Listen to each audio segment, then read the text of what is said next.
Hello class 10। हम कर रहे थे चैप्टर थर्ड जिसकी एक्सरसाइज 3.1 का क्वेश्चन फर्स्ट एंड सेकंड हम प्रीवियस 2 लेक्चर्स में कंप्लीट कर चुके हैं। आज के लेक्चर में हम करेंगे थर्ड क्वेश्चन का फर्स्ट पार्ट ये यहाँ लिखा है आपका। इस क्वेश्चन को हम करेंगे इस टेबल की हेल्प से। इस एक्सरसाइज के ऑलमोस्ट क्वेश्चन इस टेबल की हेल्प से होंगे, जिसको याद करने की ट्रिक हम पहले डिस्कस कर चुके हैं। अब हम इस टेबल को देखेंगे और क्वेश्चन सॉल्व कर देंगे। ठीक है, फिंगर्स पे क्वेश्चन हो जाएगा। देखो हमने पहले तो क्या स्टेप यूज किया था इस क्वेश्चन को सॉल्व करने के लिए, A1, A2, B1, B2 and C1, C2 की हमें वैल्यूज निकालनी है। सबसे पहले पहचानना है हमें A1 क्या है। देखो जो x वाली टर्म के नीचे x वाली टर्म, y वाली टर्म के नीचे y वाली टर्म और कांस्टेंट नंबर एक साथ रहेंगे, तो यहां से A1 की वैल्यू, ये फर्स्ट वाली A1 की वैल्यू होती है, ये A2 की वैल्यू, ये B1, ये B2 और ये C1 और ये C2।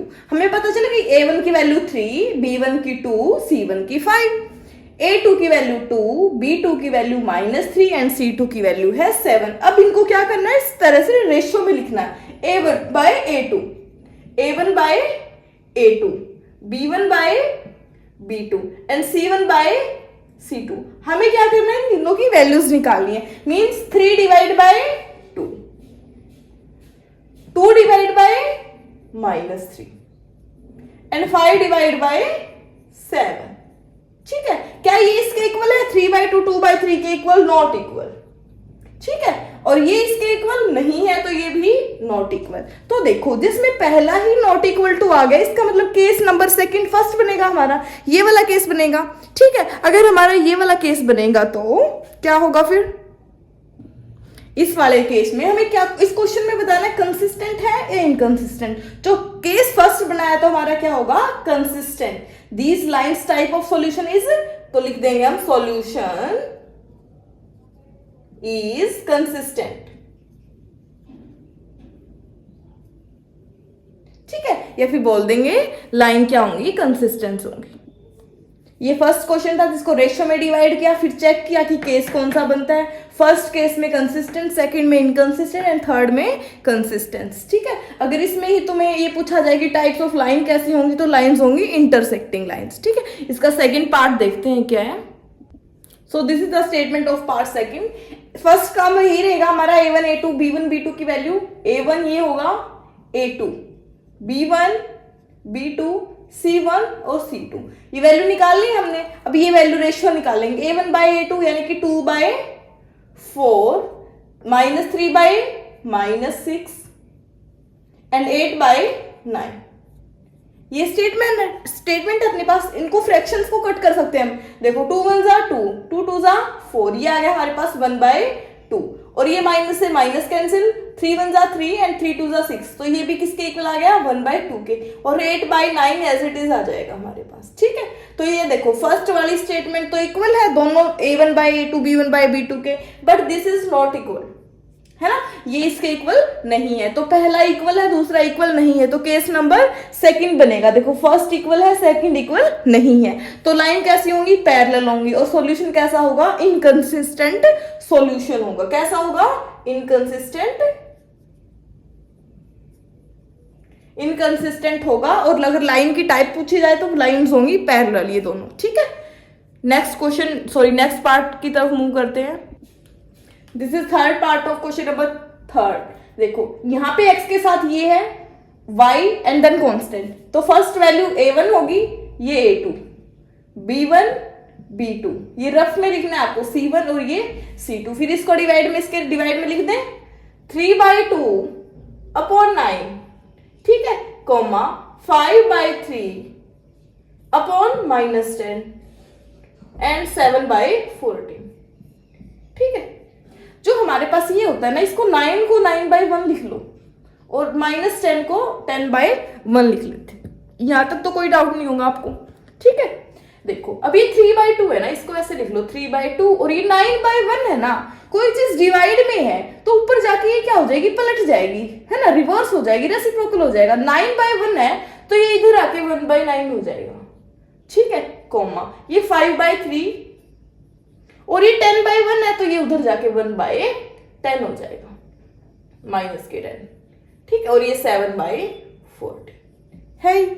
ठीक है, यहां तक हुआ क्लियर। अब इसको कट कर देते, 3 1 जा 3, 3 3 जा 9, 1 डिवाइड बाय 3 2 जा 6, कॉमा 5 1 जा 5, 5 2 जा 10, ओके, और 3 2 जा 6, तो ये आ जाएगा -1/6, क्योंकि यहाँ पे माइनस है, ये वाला माइनस साथ में आ जाएगा, इक्वल टू 7 1 जा 7, 7 2 जा 14, तो इधर आ जाएगा 1/2। अब ध्यान से देखो, क्या ये वाले इक्वल है?